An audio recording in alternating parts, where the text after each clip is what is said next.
Hello, ഇന്ന് ഞാൻ വന്നിട്ടുള്ളത് നല്ലൊരു കറിയുടെ റെസിപ്പി ആയിട്ടാണ് കേട്ടോ. തക്കാളി ഉള്ളി പച്ചക്കറി ഒന്നും ഇല്ലാതെ പെട്ടെന്ന് ചെയ്യാൻ പറ്റുന്ന ഒരു കറിയാണ്. നമുക്ക് ഒരുപാട് ദിവസം ഇത് കഴിക്കാനും പറ്റും. അപ്പോൾ നല്ല ടേസ്റ്റിയാണ്. എല്ലാവരും ട്രൈ ചെയ്ത് നോക്കാം. നമുക്കിതെങ്ങനെ ചെയ്യുന്നത് നോക്കാം.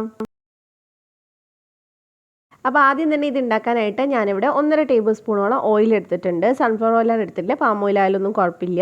അപ്പോൾ ഇതിനകത്തോട്ട് നമ്മൾ ഏകദേശം ഒരു 20 തൊട്ട് 25 വരെ വെളുത്തുള്ളി ചേർത്ത് കൊടുക്കുക. കുറച്ച് കൂടുതലായാലും കുഴപ്പമൊന്നുമില്ല, നല്ല ടേസ്റ്റ് തന്നെയായിരിക്കും.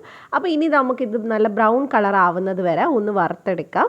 ഫ്ലെയിം ഒത്തിരി കൂട്ടി വെച്ച് വറക്കണ്ട, കാരണം കരിഞ്ഞു കഴിഞ്ഞാൽ അതിൻ്റെ ടേസ്റ്റ് മാറിപ്പോവും. അപ്പോൾ ഒരു മീഡിയം ഫ്ലെയിമിലിട്ടിട്ട് നമുക്ക് നന്നായിട്ടൊന്ന് വഴറ്റിയെടുക്കാം. ചെറുതായിട്ട് ബ്രൗൺ കളർ ആയി വരുന്നുണ്ട്. എല്ലാം നല്ല ബ്രൗൺ കളർ ആകുമ്പോൾ നമുക്കെടുത്ത് മാറ്റാം. അപ്പോൾ ഇത് ഇപ്പോൾ ഏകദേശം എല്ലാം തന്നെ ബ്രൗൺ കളർ ആയിട്ടുണ്ട്. അപ്പോൾ ഇത്രയും മതി. ഇനി നമുക്ക് ഇത് എണ്ണയിൽ നിന്ന് എടുത്ത് മാറ്റാം. അതിനുശേഷം ഇതേ എണ്ണയിൽ തന്നെ നമ്മൾ പിന്നെ മുളകാണ് കേട്ടോ ചേർത്ത് കൊടുക്കുന്നത്. അപ്പോൾ ഞാനിവിടെ കാശ്മീരി മുളകാണ് എടുത്തിട്ടുള്ളത്, വറ്റൽ മുളക്. അപ്പോൾ അതുകൊണ്ട് ഏകദേശം ഒരു 10 എണ്ണം എടുത്തിട്ടുണ്ട്, ഒരു മീഡിയം വലുപ്പമുള്ളത്. സാധാ മുളകാണെങ്കിൽ എരിവ് നോക്കിയിട്ട് മാത്രം എടുക്കുക. അപ്പോൾ നന്നായിട്ട് ഇതൊന്ന് വറുത്തെടുക്കുക, കരിഞ്ഞു പോകരുത്. അപ്പോൾ ഇതിവിടെ റെഡി ആയിട്ടുണ്ട്, അതും എടുത്ത് മാറ്റാം. അതിനുശേഷം ഇതിലേക്ക് ഞാൻ 1/2 ടീസ്പൂൺ കുരുമുളക്, മുഴുവൻ കുരുമുളകാണ്. പിന്നെ 1 ടീസ്പൂൺ മുഴുവൻ മല്ലി ചേർത്തിട്ടുണ്ട്, 1/2 ടീസ്പൂൺ ചെറിയ ജീരകം. പിന്നെ നമ്മൾ ചേർക്കുന്നത് കടലപ്പരിപ്പാണ്. അത് നമ്മൾ ഏകദേശം ഒരു 4 ടീസ്പൂൺ നിറയെ ചേർത്ത് കൊടുക്കുന്നുണ്ട്. അപ്പോൾ ഈ കടലപ്പരിപ്പ് ചേർക്കുന്നതുകൊണ്ട് കറി നല്ല തിക്കായിരിക്കും. നമുക്ക് കുറച്ച് മതി ഒത്തിരി ചോറുണ്ണാനായിട്ട് കേട്ടോ. അപ്പോൾ ഉണ്ടാക്കി വെക്കാനും നമുക്ക് നല്ല സുഖമായിട്ട് പറ്റും. അപ്പോൾ ഇനി നമുക്കിത് നന്നായിട്ടൊന്ന് വറുത്തെടുക്കാം. കരിഞ്ഞു പോകാതെ തന്നെ നല്ല ബ്രൗൺ കളർ ആവുന്നത് വരെ ഒന്ന് വറുത്തെടുക്കുക. അപ്പോൾ ഒന്ന് മീഡിയം ഫ്ലെയിമിൽ തന്നെ ചെയ്താൽ മതി, പെട്ടെന്ന് റെഡിയായിട്ട് കിട്ടും. അപ്പോൾ ഇതിപ്പോൾ ഇവിടെ റെഡി ആയിട്ടുണ്ട്. ഇനി നമുക്ക് ഫ്ലെയിം അങ്ങ് ഓഫ് ചെയ്തിട്ട് ചെറുതായിട്ട് ചൂടാറുമ്പോൾ മിക്സിയുടെ ജാറിലേക്ക് ചേർത്ത് കൊടുക്കാം. അപ്പോൾ ഇതിൻ്റെ കൂടെ തന്നെ ഇനി നമുക്ക് നേരത്തെ എടുത്തു വെച്ചിട്ടുള്ള മുളക് ഉണ്ടല്ലോ, അതും അതേപോലെ തന്നെ വെളുത്തുള്ളിയും നമുക്ക് ചേർത്ത് കൊടുക്കാം. പിന്നെ നമ്മൾ ഇതിനകത്തോട്ട് ചേർക്കുന്നത് ചെറിയ കഷ്ണം പുളിയാണ്, വാളം പുളിയാണ്. ഒരുപാട് വേണ്ട, കുറച്ച് മാത്രം ചേർത്താൽ മതി. നാരങ്ങ വലുപ്പത്തിലൊന്നും ആവശ്യമില്ല. പിന്നെ ഇത് നമുക്കിതൊന്ന് ചതച്ചെടുത്തിട്ട് വരാം. ഇതിങ്ങനെ അരയില്ല, നമ്മൾ ഇതേപോലെ ഒന്ന് ചതച്ചെടുക്കുക ചെയ്യുന്നത്. പിന്നെ ആവശ്യത്തിനനുസരിച്ച് വെള്ളം ഒഴിച്ചിട്ട് നല്ല പേസ്റ്റ് മാതിരി അരച്ചെടുക്കുക. നല്ല തിക്ക് പേസ്റ്റ് ആക്കിയിട്ട് ഒന്ന് അരച്ചെടുക്കാൻ നോക്കുക. അപ്പോൾ അതവിടെ മാറ്റി വയ്ക്കാം. ഇനി നമുക്കിത് ഉണ്ടാക്കി തുടങ്ങാം. അപ്പോൾ അതിന് വേണ്ടിയിട്ട് ഞാൻ അവിടെ 1 ടേബിൾ സ്പൂൺ ഓയിൽ ഒഴിച്ച് കൊടുക്കുന്നുണ്ട്.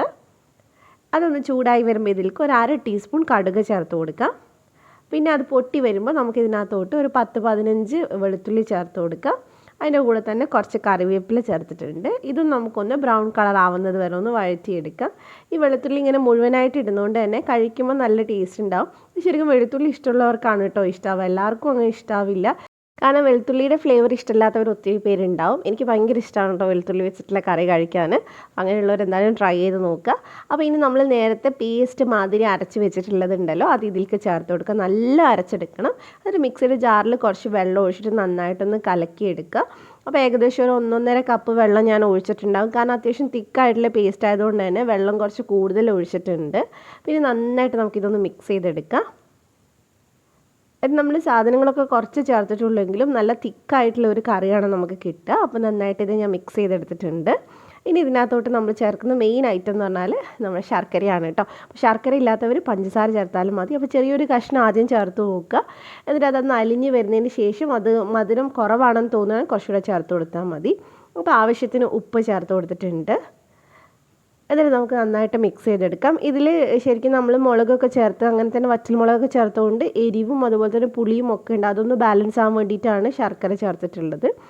ഇത് ചെറുതായിട്ടൊന്ന് വറ്റിച്ചെടുക്കണം. അപ്പോൾ നമുക്ക് ഇടയ്ക്കൊന്ന് അടച്ച് വെച്ചിട്ട് ഒന്ന് വറ്റിച്ച് കൊടുക്കാം, ഇല്ലെങ്കിൽ മേത്ത് തെറിക്കും, ചെറുതായിട്ട് ഇങ്ങനെ പൊട്ടി വരും. അപ്പോൾ ഇതൊന്ന് നമുക്ക് മിക്സ് ചെയ്തിട്ട് കൊടുക്കാം. ഇത് ഒരുപാട് തിക്കാവൊന്നും വേണ്ട. ഇപ്പം തന്നെ നല്ല തിക്കായിട്ടുള്ള ഒരു ഗ്രേവി ആയിട്ട് നമുക്ക് കിട്ടിയിട്ടുള്ളത് കണ്ടോ. ഈ ഒരു പരുവത്തിലാകുമ്പോൾ ഉപ്പും അതുപോലെ തന്നെ മധുരവും എല്ലാം കറക്റ്റ് ആണോ എന്നൊന്ന് ചെക്ക് ചെയ്യുക. അപ്പോൾ ഇത്രയേ ഉള്ളൂ. നല്ല ചൂട് ചോറിൻ്റെ കൂടെ കഴിക്കുക. ഇത് മാത്രമേ വേണ്ടുള്ളൂ. അങ്ങനെ പെട്ടെന്ന് കേടാവുമൊന്നുമില്ല. നമുക്ക് കുറച്ച് ദിവസം എടുത്ത് വെച്ച് കഴിക്കാം, യാത്രയിലൊക്കെ കൊണ്ടുപോകാൻ പറ്റുന്നതാണ്. അപ്പോൾ എല്ലാവരും ട്രൈ ചെയ്ത് നോക്കുക. എന്നിട്ട് എൻ്റെ അടുത്ത് ഫീഡ്ബാക്ക് പറയാം. അപ്പോൾ റെസിപ്പി ഇഷ്ടമായിട്ടുണ്ടെങ്കിൽ ചാനൽ സബ്സ്ക്രൈബ് ചെയ്യുക. മറ്റൊരു നല്ല റെസിപ്പി ആയിട്ട് നമുക്ക് വീണ്ടും കാണാം ഇൻഷാ അല്ലാ. Thank you for watching.